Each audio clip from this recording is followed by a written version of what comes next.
personas que no había saludado en esta mañana. Que el Señor sea bendiciéndoles en gran manera y que pues la presencia de Dios realmente more en nosotros y podamos salir llenos del Espíritu Santo. También aquellas personas que a través del ministerio Más Allá del Sol nos están viendo, les damos la bienvenida y que el Señor también sea bendiciéndolos en el lugar donde se encuentran. Y pues para comenzar, les invito que inclinemos la cabeza ahí donde estamos. Vamos a orar. Padre, vamos a abrir tu palabra y queremos que a través de ella nos hables en esta mañana. Que tu Espíritu Santo nos ayude a comprender el mensaje y de esa manera pues no solamente lo escuchemos, sino que podamos ser hacedores de él. En el nombre de Cristo Jesús. Amén. ¿Cuántos creen que Dios se encuentra en este lugar? Amén. Es una bendición y gozo creer que Dios está con nosotros aquí. Pero mire que hay algo interesante, que a pesar de que nosotros creemos que Dios está aquí, a veces nos olvidamos. Porque quizás no tenemos la reverencia suficiente con Él. Es decir, que mientras estamos en este lugar y Dios está aquí en medio nuestro, hacemos cosas que no deberían hacerse cuando estamos delante de la presencia de Dios. Quizás, algunos ejemplos. Hablamos con nuestro compañero de cosas que no tienen nada que ver. O quizás estamos con el celular, ¿cierto? Jugando, chateando. Y Dios está acá. Quizás otros vienen a quedarse dormidos, ¿cierto? O posiblemente usted esté reverente, quietico en la silla, ¿cierto? Sin dormirse y sin nada, pero su mente está en el negocio, está en el problema. Y eso también hace que mi relación con Dios, que como Dios está aquí, entonces no esté en esa relación correcta con Él. Mis hermanos, hay algo importante que nosotros debemos siempre tener en nuestra mente, y que todo se trata de adoración. Todo se trata de adoración. Si usted no está adorando a Dios, ¿a quién está adorando? Al enemigo. Solamente hay dos opciones: a Dios o al enemigo. No podemos estar en un término medio. Y por eso, si Dios está aquí, nosotros debemos comportarnos a la altura de que Dios está en medio nuestro. Una de las de las mayores distracciones que tenemos, posiblemente sea nuestro celular. Y por eso les voy a invitar que lo pongan en silencio, es decir, que ni siquiera les vibre. No se desconcentren con él, porque he visto casos en que quizás estamos orando, estamos cantando, y a pesar de que estamos orando, estamos cantando, le suena el celular a la persona, quizás a veces hasta se le olvidó colocarlo en silencio y le suena. Y llega y contesta. Muchas personas contestan incluso ahí mismo. Entonces, mis hermanos, Dios está en este lugar. Así como lo decía en el coro, en el himno: Jehová está en su santo templo. Calle delante de él, ¿qué? Toda la tierra. Debemos ser reverentes cuando estamos delante de la presencia de Dios. Porque si nosotros vemos que cuando Dios se presentaba, no solamente al pueblo, sino a personas como tal, al pueblo lo mandó a purificarse durante 3 días, porque iba a bajar a hablar con ellos. Ustedes se prepararon para venir aquí a la iglesia, no solamente física, se prepararon espiritualmente, personalmente, para venirse a encontrar con Dios a este lugar. O quizás llegamos ayer tarde, noche, ya y recibimos el sábado afanados, quizás no tuvimos esa preparación mental y espiritual que deberíamos tener para encontrarnos con Dios. Y esta mañana quizás también nos levantamos todos afanados y me cogió el tarde, salgo corriendo. Mis hermanos, venimos a encontrarnos con la persona más importante del universo. Y quizás en ocasiones llegamos tarde, nos ponemos a pensar en otras cosas, venimos vestidos quizás como se nos da la gana, y fuera de eso venimos a hablar aquí y a desconcentrarnos en otras cosas. Venimos aquí a encontrarnos con Dios. ¿Qué le sucedió a Moisés cuando Dios se le presentó? ¿Qué hizo Moisés? Cayó de rodillas, con su rostro en tierra. Incluso Dios le dijo: quítate las sandalias de los pies, porque el lugar que pisas es ¿qué? Santo. Mis hermanos, y si Dios está en este lugar se convierte en ¿qué? En santo. Por eso es importante tener una actitud reverente hacia nuestro Dios cuando estamos en este lugar, porque esta es la casa de Dios. Esta es la casa de Dios. Y me gustaría llevarlos a Isaías, capítulo 6. Aquellos que tengan Biblia, por favor, vamos a utilizarla bastante en esta mañana. Aquellos que tengan, pues acérquense al que no la tenga, y el que no la tenga, acérquese al que la tenga, para que todos podamos estar conectados, y en nuestras casas también podemos hacerlo, buscar en la Biblia y corroborar de que lo que se está diciendo sí está acorde a la palabra de Dios. Y aquí me muestra un caso interesante, y es que los ángeles tienen una forma de adorar a Dios. Los ángeles han cometido pecado. No, son seres santos, son seres perfectos, no tienen ninguna mancha en su vida. Nosotros, en cambio, sí somos defectuosos, fallamos, cometemos errores, pecamos. Es decir, que cómo debería ser nuestra actitud referente a los ángeles. Y mire cómo adoran los ángeles. Vamos al versículo 1 hasta el versículo 3. Capítulo 6. Isaías capítulo 6, versículo 1 al 3. Yo vi al Señor sentado sobre un trono, alto y sublime, y la orla de su manto llenaba el templo. Es decir, que ¿dónde estaba Dios sentado? ¿En dónde? En el templo.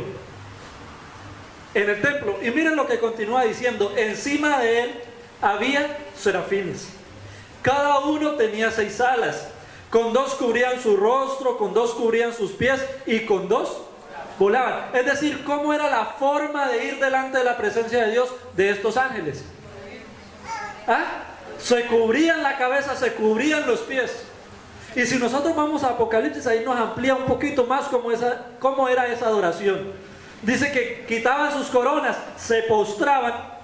La palabra postrar no es normalmente como nosotros lo hacemos, es arrodillarnos. No, la palabra postrar significa colocar cara en tierra. Eso significa postrarse.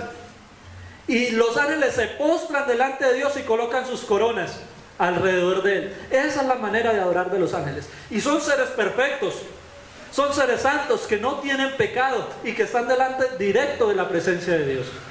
Ahora nosotros, como pecadores, ¿cómo debería ser nuestra forma de adorar y de estar delante de la presencia de Dios? Quizás no lo hacemos físicamente, pero sí lo podemos hacer en espíritu y en verdad, porque esos son los adoradores que Dios está buscando.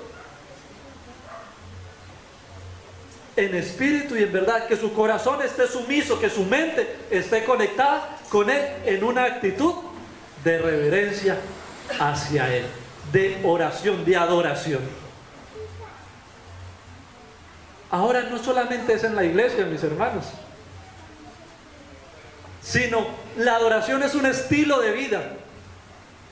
es algo diario, es algo continuo. Usted no puede pretender venir a adorar a Dios solamente en este lugar y comportarse el resto de la semana como si no estuviese delante de la presencia de Dios. ¿O será que se nos olvida que Dios está en nuestro trabajo? Está en nuestra casa, está cuando vamos en el bus, por la calle. ¿Será que se nos olvida que Dios está allí con nosotros? Y si nosotros tenemos el concepto de que Dios está en todo momento, ¿cómo debería ser nuestro pensar? ¿Cómo debería ser nuestro hablar? ¿Cómo debería ser nuestro actuar? Y me llamó bastante la atención la historia de José. Y es el concepto que he tratado de implementar en mi mente. Mire que José tenía bien claro el concepto de que Dios estaba a toda hora con él, que Dios todo lo ve y que Dios todo lo oye y que Dios todo lo sabe. Y cuando se le presentó la tentación, ¿cuál fue el primer pensamiento que se le vino? ¿Cómo yo haría este gran mal y pecaría contra quién? Contra Dios. Esa debería ser nuestro pensamiento y nuestro concepto de Dios, de que Dios está aquí a todo momento, a toda hora, y que Él sabe todo. Por eso esa actitud de reverencia, ¿hacia quién? Hacia Dios. Hay dos conceptos interesantes que es importante que lo tratemos, y es que Dios es un Dios de amor. ¿Estamos en lo correcto? Dios es un Dios de amor. Y precisamente el tema de hace 8 días aquí en la Sociedad de Jóvenes es que Dios es un Dios ¿de qué? De amor. De un Dios de misericordioso, un Dios de gracia, un Dios benevolente, un Dios bondadoso, amable, que se preocupa por sus criaturas. Pero en muchas ocasiones, cuando hablamos mucho de amor, de misericordia, se nos va olvidando algo importante, y es que Dios es un Dios santo y es un Dios perfecto. Hay dos palabras que se llaman inmanencia y trascendencia. Inmanencia, ¿qué es inmanencia? Inmanencia es la cercanía que tiene Dios con nosotros. Es decir, que a pesar de ser Dios, se acerca. A pesar de ser Dios, quiere ser nuestro amigo. A pesar de ser Dios, nos ayuda. A pesar de ser Dios, quiere vivir en medio nuestro. Y trascendencia es que a pesar de que está en medio nuestro, a pesar de que quiere vivir con nosotros, de que es un Dios de amor, hay un abismo entre nosotros y Él, porque sigue siendo Dios, sigue siendo nuestro creador. O sea, hay una separación. Nosotros no podemos igualarnos ¿a quién? A Dios. Y no hay nadie que lo iguale a Él. No hay nadie semejante a Él. Por eso sigue siendo Dios y debemos comportarnos de esa manera. Pero a pesar de que sigue siendo Dios, también es nuestro amigo. Entonces debemos tener un equilibrio en esos conceptos. No solamente es amor, y es lo que ha sucedido hoy. Como Dios es amor, como soy salvo por gracia, entonces yo hago lo que quiera. No, pero nos olvidamos de que Dios es un Dios justo, que Dios es un Dios santo, que Dios es un Dios perfecto. Bien, estos ángeles, el uno al otro, en el versículo 3. Santo, santo es el Señor, ¿qué? Todopoderoso. Toda la tierra está llena de su gloria. Es decir, mis hermanos, que Dios está con nosotros. Amén. Y por eso nuestra mente, nuestra actitud debe estar en perfecta reverencia y en armonía con su presencia. Es una actitud diferente que debemos asumir con Él. No por eso que debemos ser unos aquí y otros allá, afuera. No, porque si tenemos el concepto de que Dios está en toda hora, que Dios todo lo oye, que Dios todo lo ve y que todo lo sabe, así como me comporto en este lugar, también me comportaré en cualquier lugar. en cualquier lugar. Y por eso, mis hermanos, el tema, vamos a comenzar con el tema. Lo encontramos en Apocalipsis capítulo 14, verso 7. ¿Y qué se encuentra en Apocalipsis capítulo 14 del versículo 6 en adelante? El mensaje de los tres ángeles. Y en el versículo 7 se menciona el mensaje del primer ángel. Y vemos que cuál es la primera frase y cuál es la primera orden, cuál es la primera enseñanza, el primer mandato que el Señor hace, no para los de afuera, no para aquellos que no conocen, sino para su iglesia, para su iglesia. ¿Cuál es la primera frase? Dice, temed ¿a quién? A Dios y dadle ¿qué cosa? Gloria. ¿Qué significa temer? Significa reverenciar, exactamente. ¿Y qué significa reverenciar? Adorar, bien.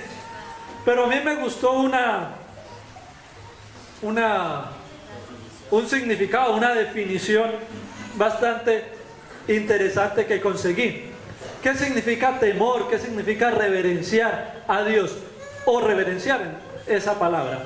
Sentir, mire, sentir y demostrar gran amor y respeto a una cosa o a una persona por su virtud, dignidad, méritos o santidad. Entonces, ¿qué significa reverenciar o temer a Dios?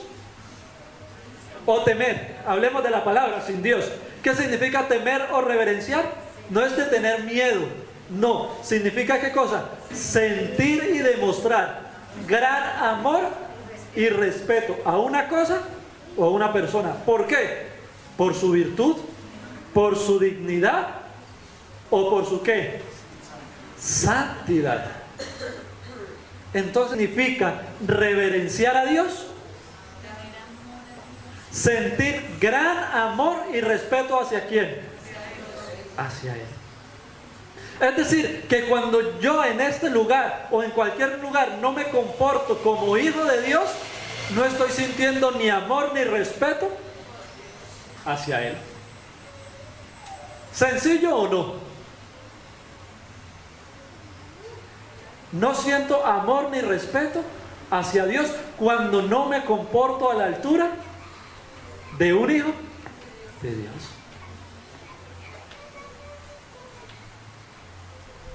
Y no sé si a usted le gustaría faltarle el respeto a Dios.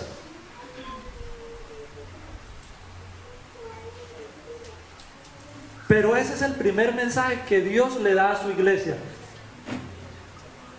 Temer ¿a quién? A Dios.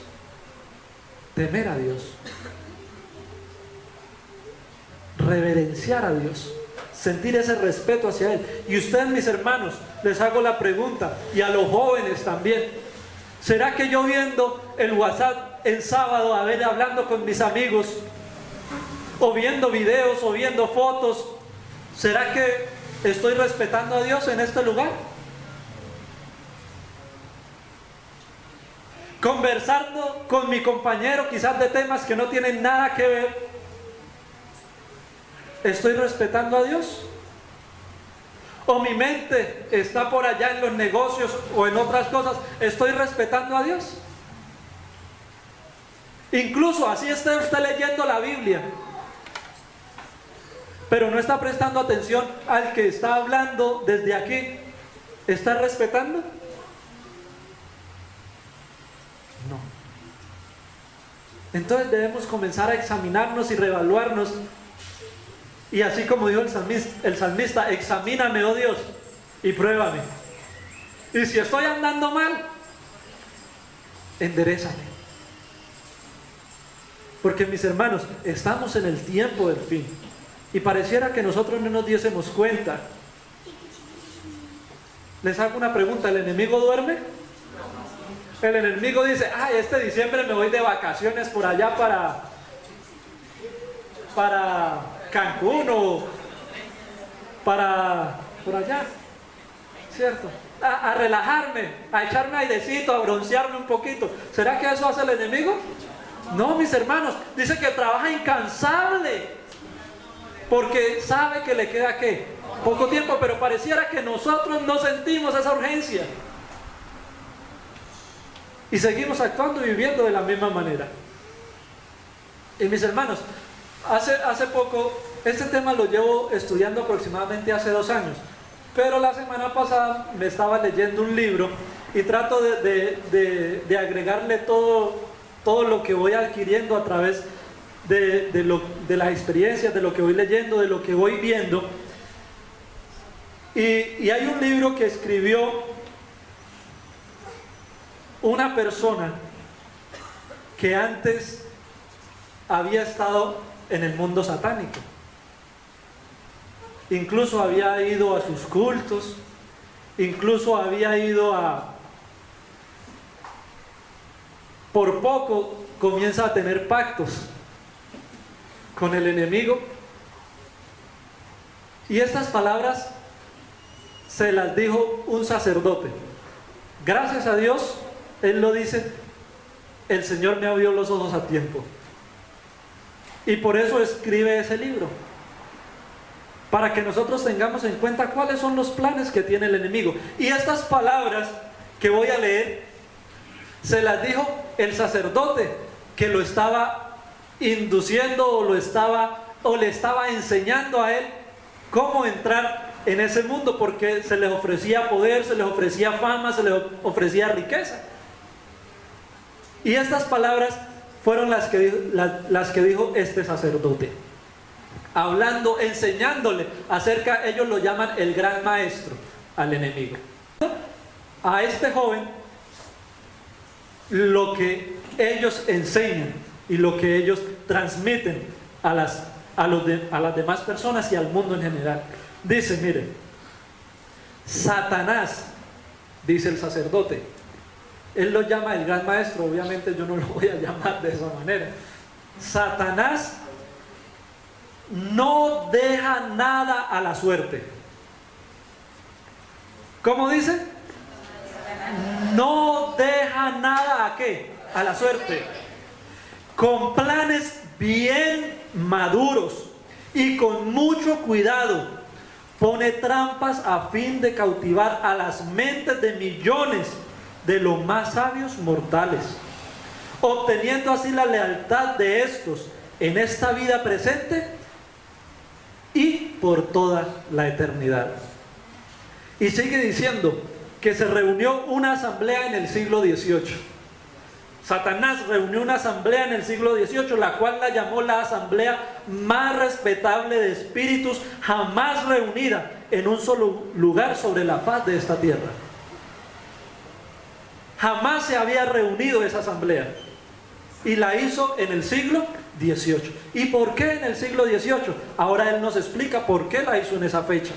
Dice, en el inicio del siglo XVIII, Satanás y sus espíritus consejeros realizaron un gran concilio general de preparación para la revolución industrial, que pronto llegaría al mundo.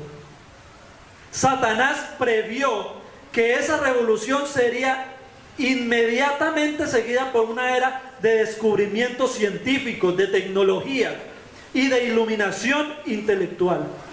Introducción también a los últimos tiempos del fin y al cierre del gran conflicto entre las fuerzas del bien y del mal. Es decir, ¿por qué precisamente se hizo esa asamblea en el siglo XVIII? Porque primero iba a haber una revolución, ¿qué cosa? Industrial. Y iba a haber un crecimiento científico y tecnológico.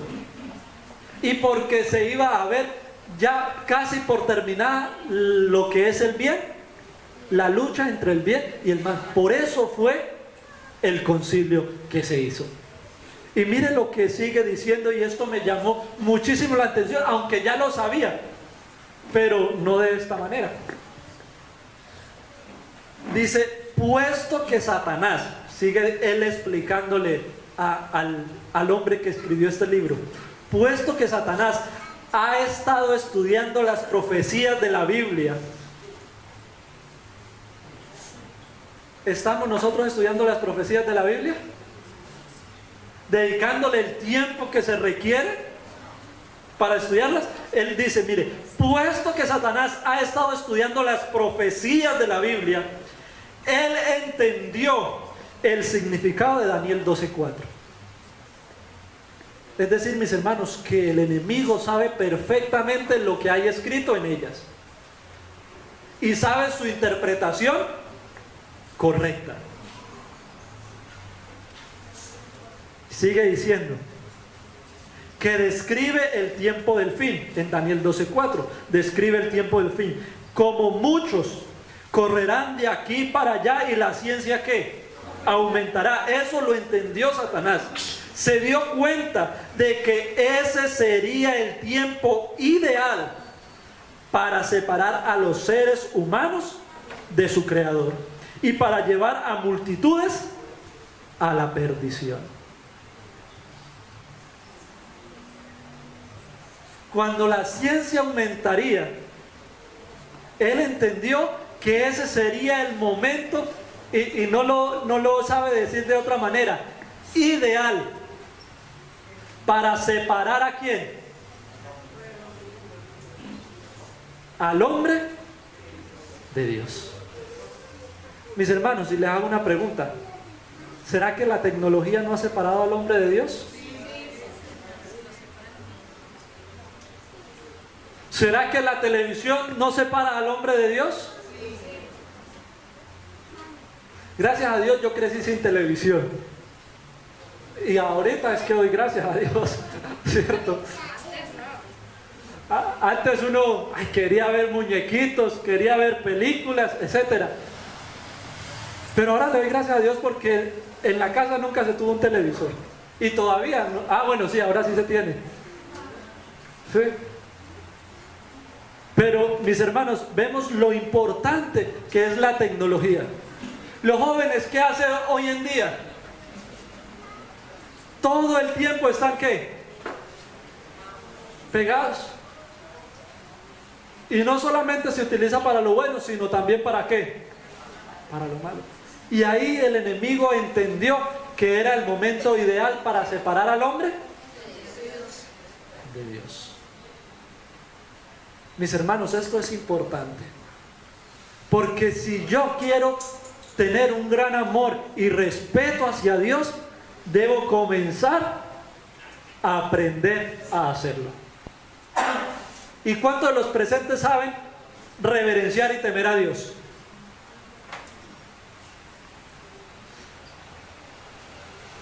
Veo que estamos como dudando, ¿cierto? Veo que quizás no estamos convencidos de si realmente estamos temiendo y reverenciando a Dios. Pero mis hermanos, la buena noticia es que no se nace con ello.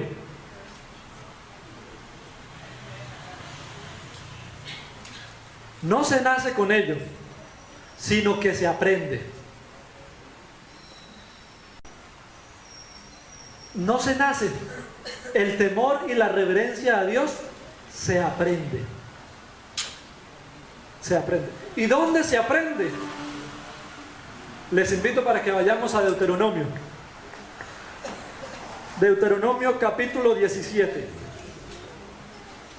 Mis hermanos, y me gustaría quizás aquellas personas que tienen bolígrafo y papel, vayan escribiendo porque me gustaría que sigan estudiando, investigándolo en su casa, porque ya se darán cuenta por qué.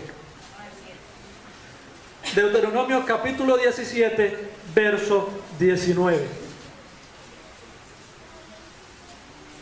Dice de la siguiente manera, ¿ya lo tienen? Amén. Dice, la tendrá consigo para leerla todos los días de su vida. ¿Qué cosa? La palabra de Dios. Para el pueblo de Israel en ese tiempo era ¿qué cosa? La Torá. Es decir, nada más los escritos de Moisés. La ley de Dios. Para nosotros hoy ¿qué es? La palabra de Dios. La Biblia. ¿Cierto? Y dice, la tendrá consigo para leerla ¿qué cosa? Todos los días de su vida. Solamente los sábados cuando venga aquí. Cuando me acuerde de leerla. o cuando no me dé pereza. No, dice que ¿cuándo? Todos los días de su vida. Es decir, que la única manera, o bueno, continuemos leyendo. Dice, ¿para qué debemos leer la palabra de Dios todos los días? Para aprender a temer o a reverenciar al Señor, ¿qué? Tu Dios. Es decir, que ¿dónde aprendo a reverenciar y a temer a Dios? En su palabra. ¿Y leyéndola de vez en cuando?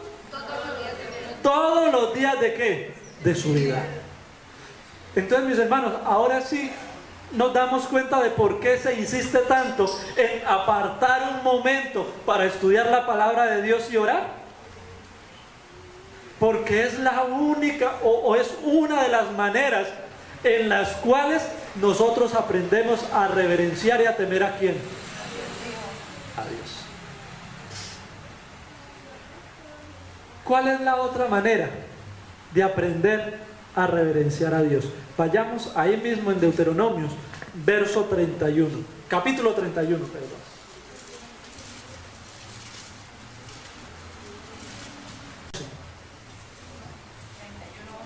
31:11.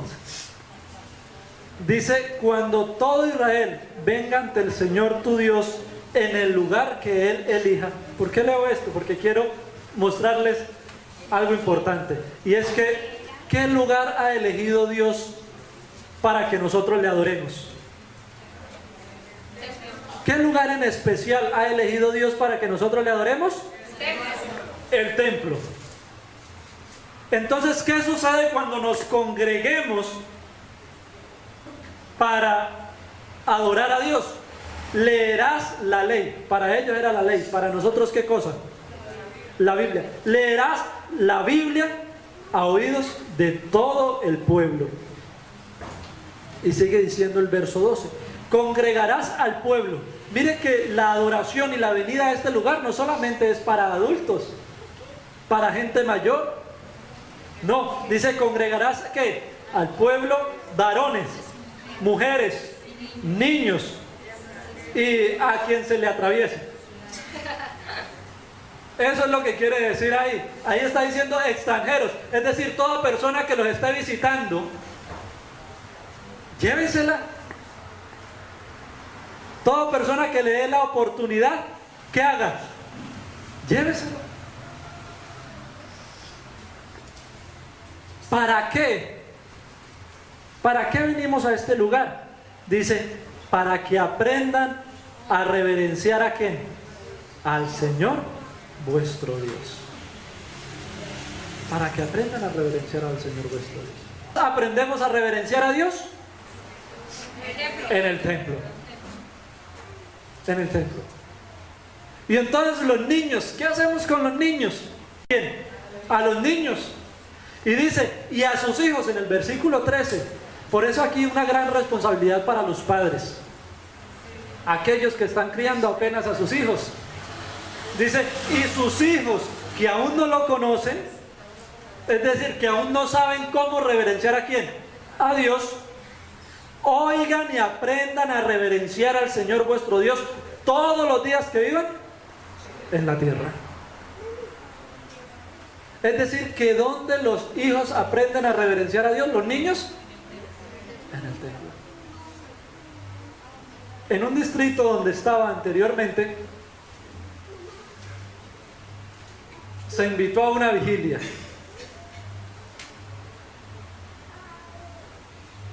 Y quizás en varias actividades también, en conquistadores, aventureros, y muchas veces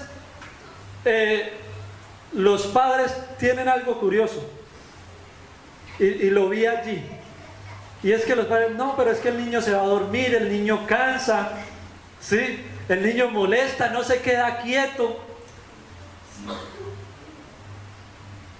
Y entonces me dio la oportunidad en esa vigilia al salir, pues le decía a los hermanos, los esperamos esta tarde para la vigilia a las 7 de la noche. Y especialmente las madres decían, no, pero es que tengo el niño pequeñito y pues ellos molestan, cansan. Y entonces llegué y me agaché al niñito que tiene por ahí 3 añitos. Le dije, ¿usted quiere venir esta noche a la vigilia? Sí. ¿Y usted se va a quedar quietico y va a prestar atención? Sí. Entonces yo le digo, hermana, ¿quién no quiere venir?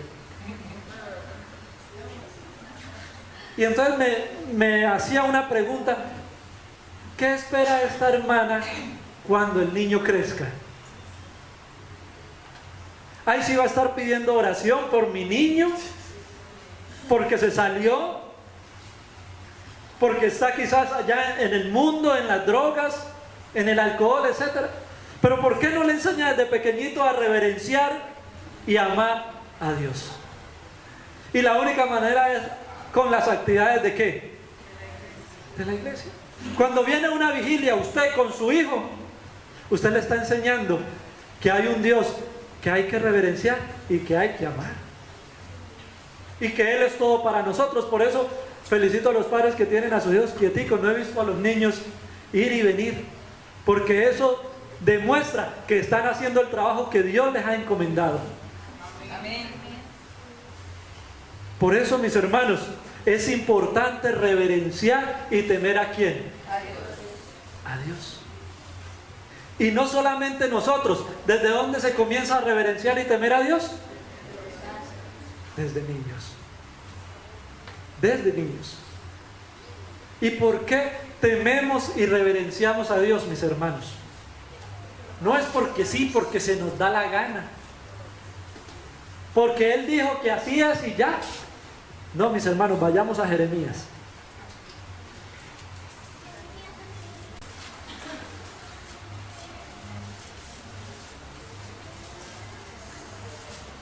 Jeremías capítulo 10, verso 6. ¿Lo tenemos? Dice de la siguiente manera: nada hay semejante a ti, Señor. Tú eres grande, y grande es tu nombre en fortaleza. Y sigue diciendo en el versículo 7: ¿quién no te reverenciará, Rey de las naciones? Tú eres digno de ser temido entre todos los sabios de las naciones y los reinos, porque no hay nadie semejante a ti. Entonces, ¿por qué nosotros reverenciamos y tememos a Dios? Porque no hay nadie semejante a Él. No hay nadie semejante a Él.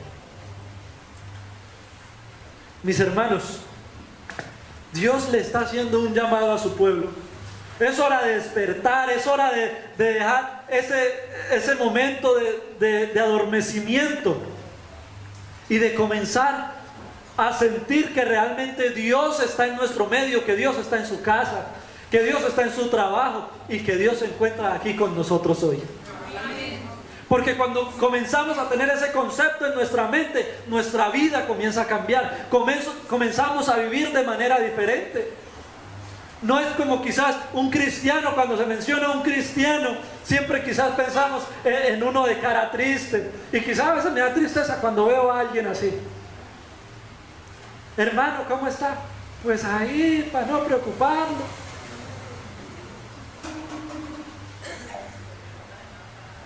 Sí. No, ahí llevándola. No, mis hermanos. Tenemos a un Dios poderoso. Tenemos a un Dios que todo lo puede, que para Él no hay nada imposible. Entonces, ¿por qué andamos tristes? ¿Por qué andamos cara larga por un problemita? Que sabemos que en Él encontramos la solución.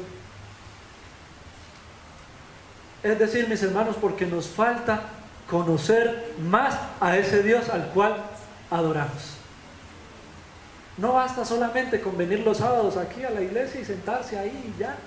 Con eso comí para toda la semana. No, necesitamos tener una relación diaria y estrecha con Dios. Por eso, mis hermanos, leí una frase o en un libro, no recuerdo, que cuando lo saludaban a esa persona, decían: estoy exageradamente bien. Y esa debería ser nuestra actitud. Estoy exageradamente ¿qué? Bien, porque tengo a Dios a mi lado. Nada me faltará. ¿Que hay problemas? Sí, hay problemas, pero no estoy solo. Él se encarga de ello, yo me relajo. ¿Que tengo dificultades de salud? Tengo al médico de los médicos. Él me sanará. ¿Que tengo necesidades? Tengo al dueño del universo. Él suplirá. Pero necesitamos comenzar a amar y a respetar al Señor de todo corazón. Y ese es el primer mensaje que el Señor le da a su iglesia. Vayamos a Eclesiastés.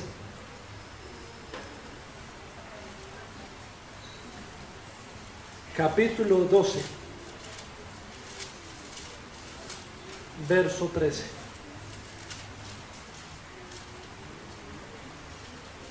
Y en esta mañana el fin de mi discurso es este: teme a Dios, dale gloria y guarda sus mandamientos, porque es todo el deber de ¿qué? Del hombre. Es decir, que lo único que nosotros debemos hacer es reverenciar y temer ¿a quién? A Dios. Es lo único que debemos hacer. Eso es el todo de ¿qué? Del hombre. Mis hermanos, que de ahora en adelante, si no lo sabemos, no lo sabíamos, ya lo sabemos. Y si no lo estamos practicando, ya lo sabíamos, pero no lo estamos viviendo, que de hoy en adelante comience a ser una experiencia real en nuestra vida. Comenzar a reverenciar a nuestro Dios. Que estando en este lugar y en donde sea, nos comportemos a la altura de hijos del Rey de Reyes y Señor de Señores. Amén. Mis hermanos, que el Señor les bendiga en gran manera. Amén. Que su Espíritu Santo cada día nos capacite, nos toque, nos enseñe a reverenciar a nuestro Dios. Vamos a colocarnos de pie.